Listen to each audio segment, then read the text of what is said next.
You're watching a Highwire Media podcast. Why create something new when you can make something great even better? Every time a TV reboot gets announced, the internet groans, not again. Critics cry, Hollywood's out of ideas. But here's the thing. What if we've been looking at reboots all wrong? What if these so-called cash grabs are actually some of the smartest, most emotionally resonant storytelling on television today? The TV landscape is more crowded than ever, with hundreds of new shows debuting every year across dozens of platforms. Breaking through the noise is no easy feat, and yet time and time again, it's the reboots, the reinventions of shows we thought we'd left behind that capture headlines, spark debate, and bring generations together on the couch. For many viewers, the word reboot feels like an insult. It suggests laziness, a lack of originality, or a studio playing it safe. But that perspective misses the full picture. In truth, TV reboots aren't about recycling ideas, they're about reinterpreting them.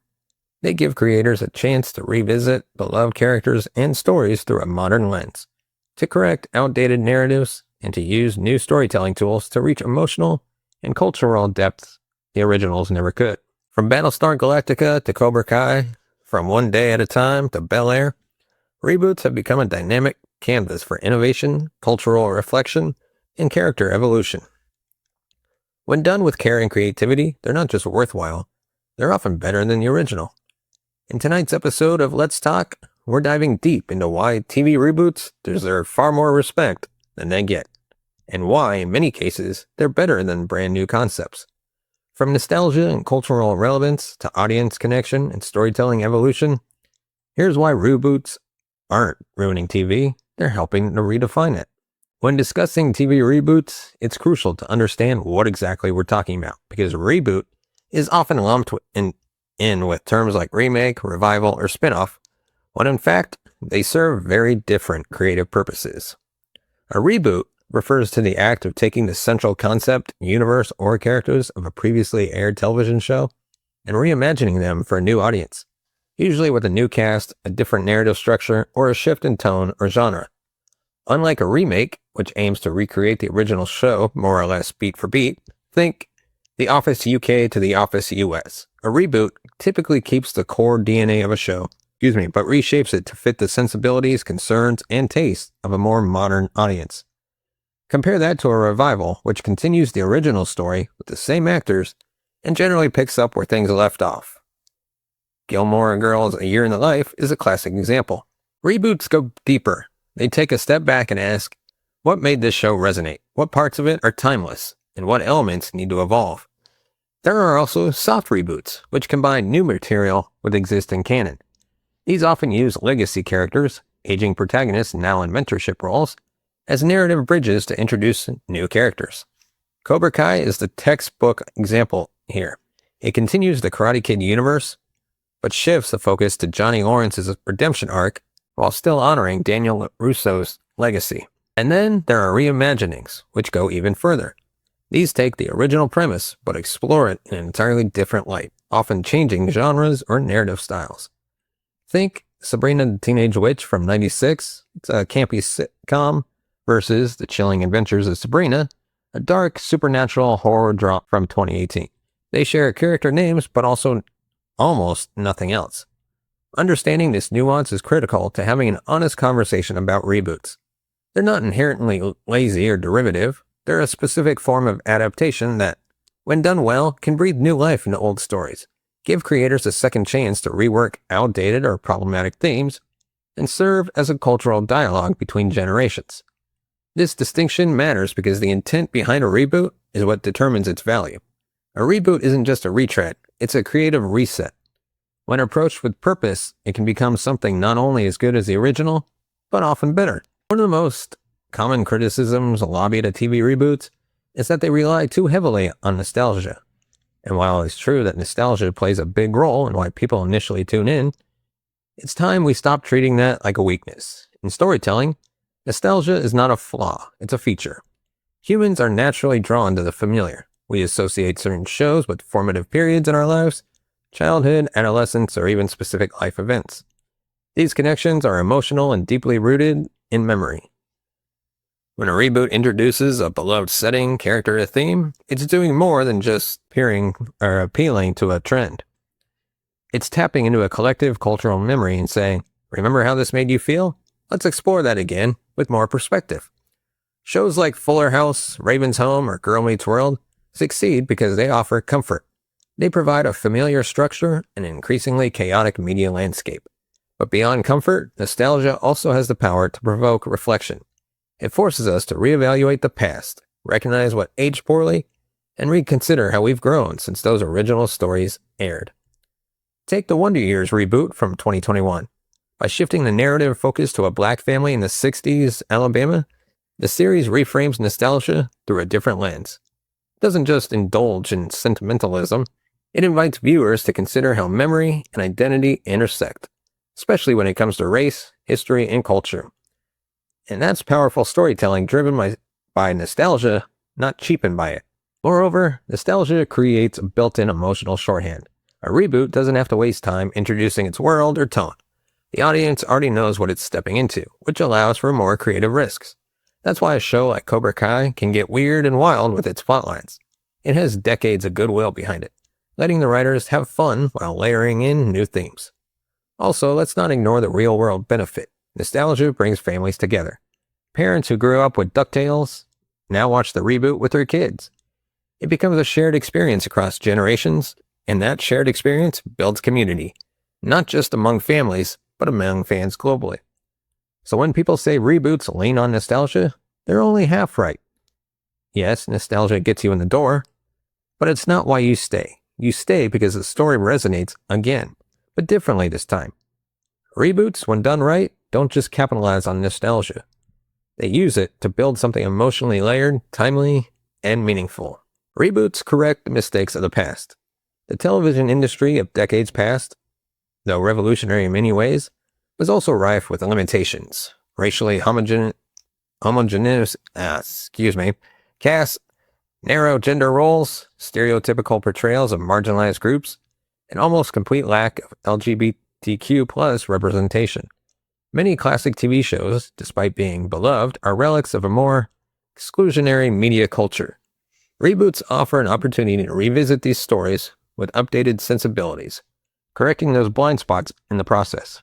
A reboot gives writers and producers the chance to say, what did we get wrong? Or simply not address when we told this story the first time. In this way, reboots function as both homage and corrective lens. It's not about erasing history. It's about evolving it. A perfect case in point, One Day at a Time.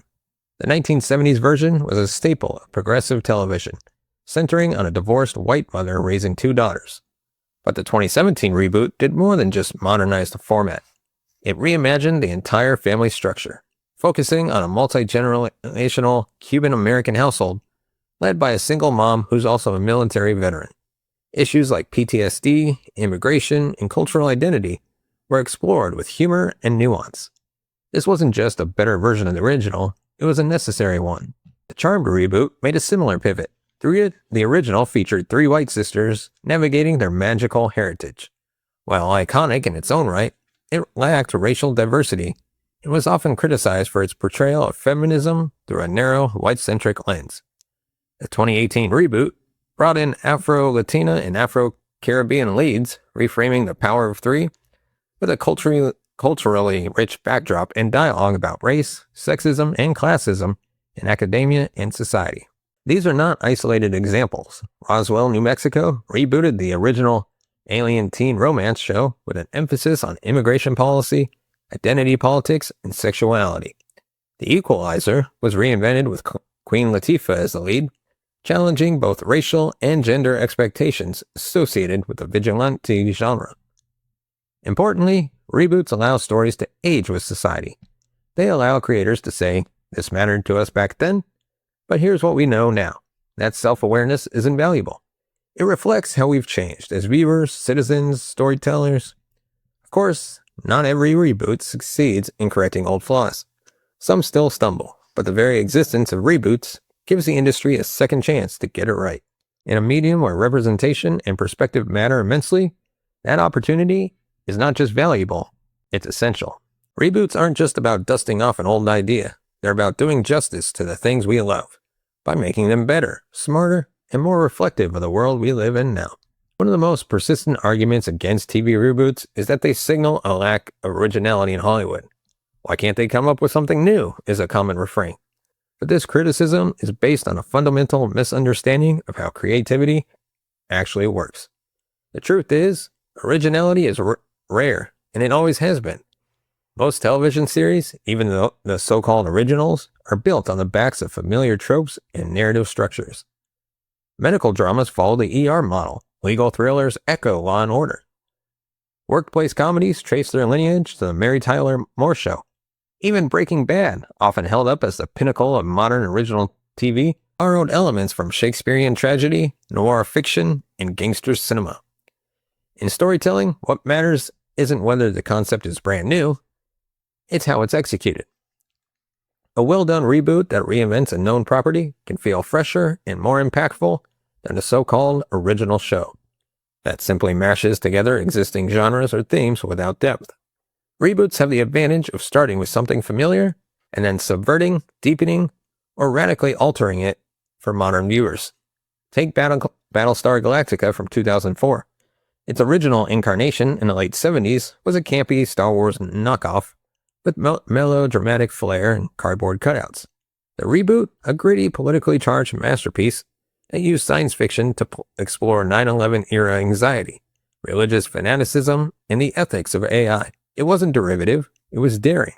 It was far more inventive than many of its original contemporaries. Similarly, Sherlock, of the BBC, transformed Sir Arthur Conan Doyle's 19th century detective stories into a fast-paced, character-driven procedural set in 21st century London. This structure remained recognizable, but the tone, pacing, and thematic focus were entirely new. What makes reboots especially exciting is the opportunity to layer storytelling. Writers can build upon decades of history, fan knowledge, and emotional investment. They can bring self-awareness to the narrative, creating meta-commentary that wouldn't be possible in a brand new way. That's a creative superpower, not a shortcut. In many ways, the demand for originality is an illusion.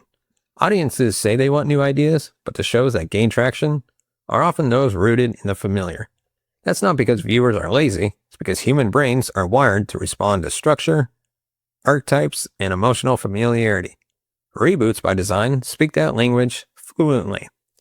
So when someone claims reboots are unoriginal, it's worth asking, what's more impressive, creating something new that doesn't resonate, or reinventing something old in a way that makes people see it with fresh eyes? Television has changed dramatically over the last few decades. Gone are the days when characters stayed static from episode to episode, rarely learning or evolving. Today, audiences expect depth, arcs, and emotional growth. And this is where reboots truly shine. Reboots offer a rare opportunity to take familiar characters and show how they've grown, or failed to grow over time. Rather than starting from scratch, writers can explore the psychological aftermath of a character's previous journey. What happens when the underdog hero becomes a jaded adult? What becomes of the villain when he's no longer the antagonist of someone else's story? Take Cobra Kai, arguably one of the most successful reboots in recent years. It flips the entire Karate Kid mythology on its head by revisiting Johnny Lawrence, the original movie's bully. In the reboot, Johnny is a broken man struggling with alcoholism and identity, trying to find redemption through teaching karate. Meanwhile, Daniel LaRusso, the hero of the original, is now a smug car dealership owner, navigating his own moral gray areas. Cobra Kai succeeds not just because of nostalgia, but because it deepens characters we thought were already understood. It reminds us that people change, and not always for the better. The reboot is emotionally rich, complex, and full of introspective moments that the original film format simply didn't have the time or maturity to explore. Similarly, Star Trek Picard takes the iconic Captain Jean-Luc Picard and places him in a world he no longer recognizes. He's older, slower, disillusioned, but the reboot doesn't tarnish his legacy, it enriches it. It shows what it means to age, to reckon with decisions made long ago, and to fight for relevance in a world that's moved on. Reboots also give writers a second chance to develop side characters who were previously underwritten. In The Fresh Prince of Bel-Air, Carlton Banks was comic relief. In Bel-Air, the reboot, he becomes a complex character struggling with identity, addiction, and social pressure. That's not rebooting for the sake of it, it's adding dimension and weight. These characters' expansions aren't just fan service. They reflect a cultural shift towards empathy, introspection, and mental health awareness.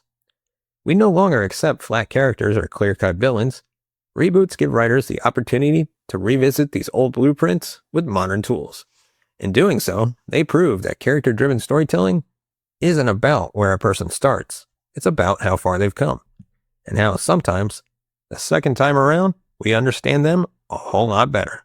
We live in an era where content is siloed by demographics. Kids watch YouTube, millennials binge Netflix, boomers stick to cable, but reboots offer a rare cross-generational point of connection, a shared TV experience in an increasingly fragmented landscape. This bridging effect is one of the most underrated strengths of reboots. They offer something that original content rarely can, a common ground between parents, children, and even grandparents. When a rebooted show airs, it becomes a portal for families to talk about how things have changed, and how some things never do. Take Doctor Who. First aired in 1963, the series has been rebooted multiple times over the decades, keeping its core concept intact, a time-traveling alien with a strong moral compass, but updating its tone, cast, and themes for each new generation. As a result, you can have 3 generations of fans all enjoying the same show, but connecting to it through different eras. Or consider Saved by the Bell from 2020. The reboot features familiar faces like Zach Morris and Jesse Spano, now in adult roles, alongside a younger, more diverse cast navigating modern-day high school. The show is self-aware, poking fun at its own absurd legacy while offering fresh commentary on socio-economic inequality, performative allyship, and school politics. It's a smart, funny entry point for both nostalgic millennials and today's teens. These shows do more than just entertain, they spark conversations. When a parent and child sit down to watch the Wonder Years reboot, they're not just comparing fashion or slang, they're exploring cultural shifts around race, gender, and class through a shared medium. The show becomes a springboard for real-life discussions from civil rights to family dynamics.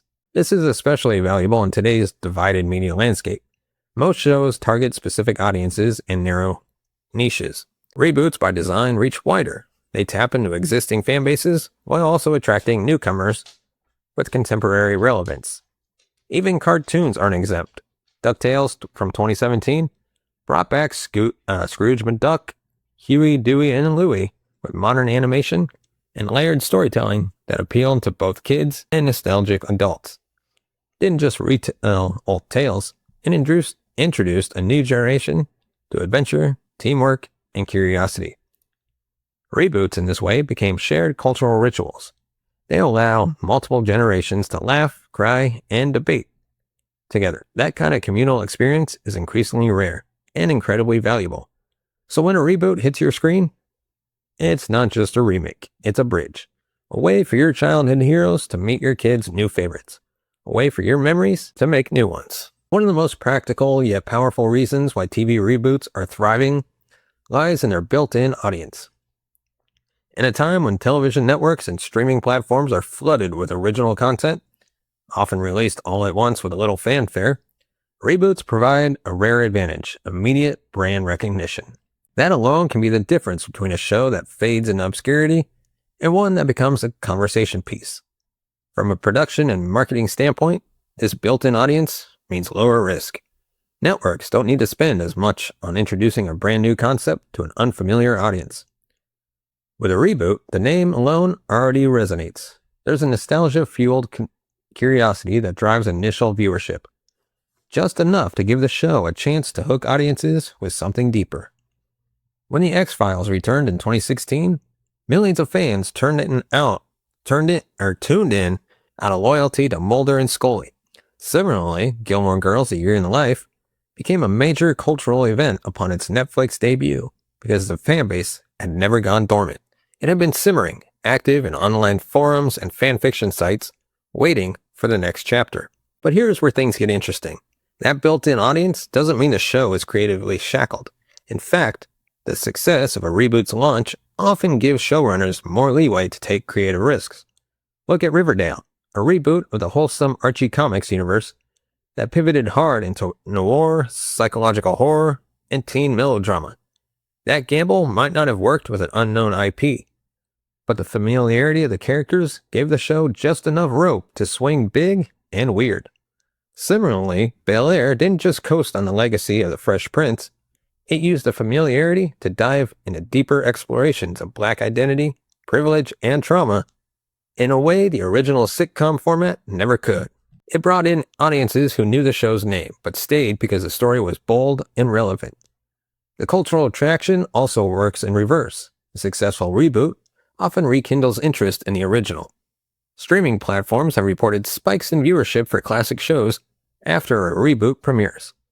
This creates a feedback loop where both versions benefit, each one enriching the other's mythology and legacy. And let's not forget the merchandising and multimedia potential either.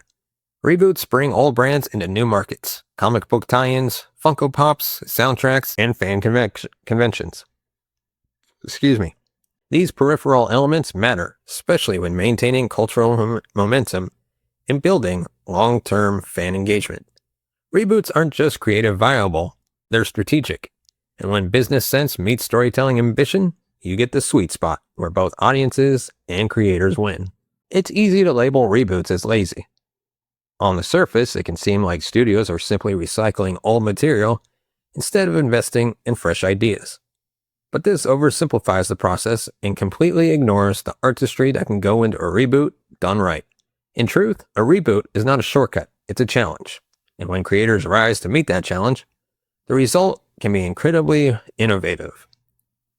Rebooting a show is like being handed a familiar set of tools, but asked to build something entirely different. The creator's job is to honor the original spirit while reinventing it for a new context, tone, or audience. That's not lazy, that's complex narrative engineering. Take Queer Eye, for example. The original show was a lighthearted reality makeover series built around early 2000s humor and surface-level transformation. The reboot, however, became something much deeper. Each episode is an emotionally layered journey that dives into identity, self-worth, trauma, and healing. The Fab Five don't just make someone's house prettier, they help people rebuild their self-image. That level of emotional storytelling is far more ambitious than its predecessor. Another great example is The Leftovers, which reimagined Tom Peranta's novel with bold, surrealist flourishes. While not a reboot in the traditional sense, it represents how adaptation and reinterpretation can break new ground. It took a simple premise, 2% of the world's population disappears, and morphed it into a philosophical meditation on grief, faith, and human purpose. That's the kind of depth reboots are capable of reaching when treated with creative intent. Let's go back to The Chilling Adventures of Sabrina. Compared to the original Sabrina teenage witch sitcom, the reboot is almost unrecognizable. It's dark, intense, politically charged, and explores themes like religious extremism, bodily autonomy, and gender roles, all under the guise of a supernatural teen drama. That transformation isn't about riding coattails, it's about reimagining possibilities. Reboots also allow for genre bending, something television is increasingly embracing. Legion took the X-Men universe and turned it into an experimental psychological mind-bender.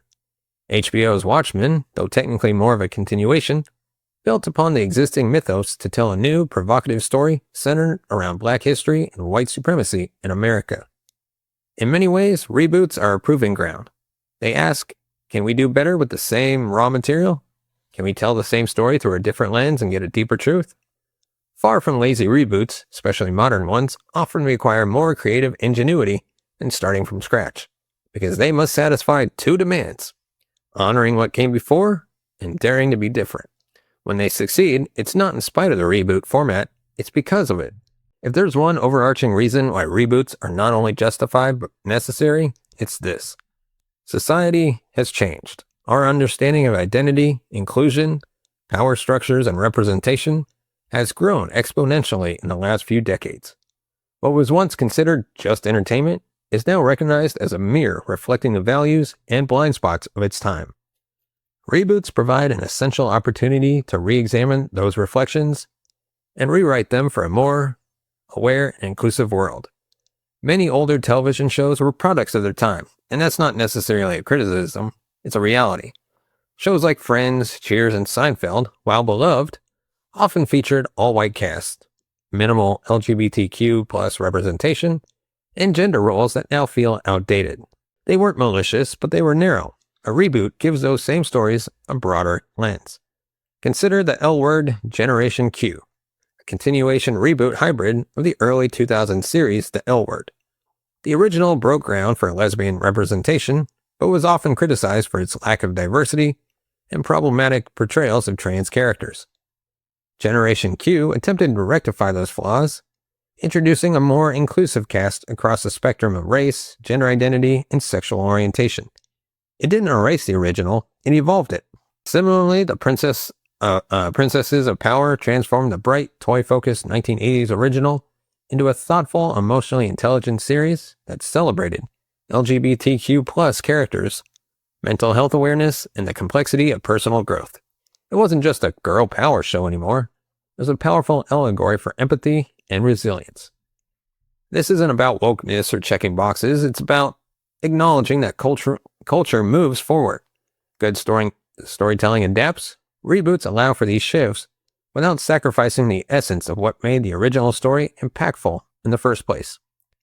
And let's be honest, today's audiences are smarter and more media literate. They demand nuance. They expect their entertainment to be socially conscious, emotionally honest, and reflective of real-world dynamics. Reboots allow creators to revisit stories with this in mind, not just updating the costumes or the slang, but rethinking the core conflicts in light of how far we've come. That doesn't mean whitewashing the past. In fact, many reboots use their platform to critique the original. Cobra Kai questions the clear-cut good versus evil dynamic of the Karate Kid. Bel-Air adds emotional and cultural complexity to a character who was once just a lovable troublemaker. These shifts allow the audience to engage in critical thinking while still enjoying the familiarity of the world they return to. In essence, reboots allow us to keep the stories we love, but tell them better, more inclusively, more thoughtfully, more truthfully. That's not just good TV, it's good culture. We've been conditioned to think that originality equals greatness, but originality, while admirable, isn't always synonymous with quality. In fact, many original concepts fall flat because they lack emotional grounding, strong characters, or a clear sense of identity. Reboots, by contrast, often succeed because they're rooted in emotional resonance, narrative familiarity, even as they aim to innovate. There's no shortage of original shows that crashed and burned within one season. Creators pitch high-concept ideas that sound fresh on paper, a talking dolphin that solves murders, or a time-traveling chef to save culinary history. But without compelling characters or coherent themes, these shows fade into the streaming void. Meanwhile, a well-crafted reboot benefits from a tested foundation. It has recognizable branding, familiar dynamics, and a cultural legacy to build upon. That gives writers more freedom to take creative risks with structure, tone, or perspective. They don't have to explain everything from scratch. They can hit the ground running. The Twilight Zone is a great example. Rod Serling's original was groundbreaking, but each reboot, from the 80s to Jordan Peele's recent version, used the format to reflect new anxieties. The themes evolved from Cold War fear to police violence, surveillance, and technological addiction. The structure was the same, the storytelling matured. Likewise, Star Trek Strange New Worlds builds off a franchise that's been running for over 50 years. Instead of feeling like a stale continuation, it reinvents episodic storytelling with sleek production values, contemporary moral dilemmas, and richer character arcs. It doesn't just survive because of nostalgia. It thrives because it understands its reboots while reaching for something more. The idea that reboots are artistically inferior simply because they revisit existing IP is misguided. What matters is execution. Would anyone argue that Mad Max Fury Road, The Dark Knight, or The Muppets were lazy just because they weren't new? Of course not. These are masterful reboots that reinvented what their franchise could be. In truth, it's easier to pitch an original idea than it is to reimagine a beloved one. With a reboot, the stakes are higher. The comparisons are inevitable. The scrutiny is intense. The expectations are baked in. So when a reboot succeeds, it's not because it coasted, it's because it overcame the weight of history. Let's stop pretending originality is the only marker of creative merit. Sometimes the boldest thing a writer can do is take a well-known story and make it matter all over again. Reboots are often viewed as a symptom of Hollywood's creative stagnation, but the truth is far more inspiring. They're a testament to the enduring power of story. They show us that the tales we love never truly end. They evolve like we do. Far from being lazy cash grabs, reboots are often daring, emotionally complex, and artistically ambitious. They invite us to reflect on who we are, who we were when we first encountered these stories, and who we've become since. They offer new perspectives, course-correct past mistakes, and allow characters to age and grow alongside their audiences. They bridge generations. They respond to changing cultural values. They embrace the modern tools of serialized storytelling, emotional nuance, and inclusive casting. And they create a space for closure, reinvention, or re-engagement with the narratives that shaped us. Critics will always favor originality, and that's fair. But the conversation shouldn't be binary. We can love brand new stories and still find meaning in reimagined ones. A reboot isn't inherently better or worse, it's different. And that difference, when treated with care and vision, can lead to some of the most impactful television of our time. So the next time you hear about a new reboot, don't groan, get curious. Because it might just surprise you. It might build on something you loved and turn it into something unforgettable. Because sometimes the best way to tell a new story is to start with an old one and do it better. And that is our conversation for today. Give me your thoughts on reboots. Are you a fan of reboots, or do you think we've had too many and it's just time to put reboots to rest? Of course, give us a thumbs up if you like our video. Hit that subscribe button down below. Hit the bell notification button to be notified of future videos. And of course, if you want to support the channel, you can scan the QR code that's right there, or just go to buymeacoffee.com/cinemagoldshow. As always, thank you so much for watching and listening. We'll see you next time.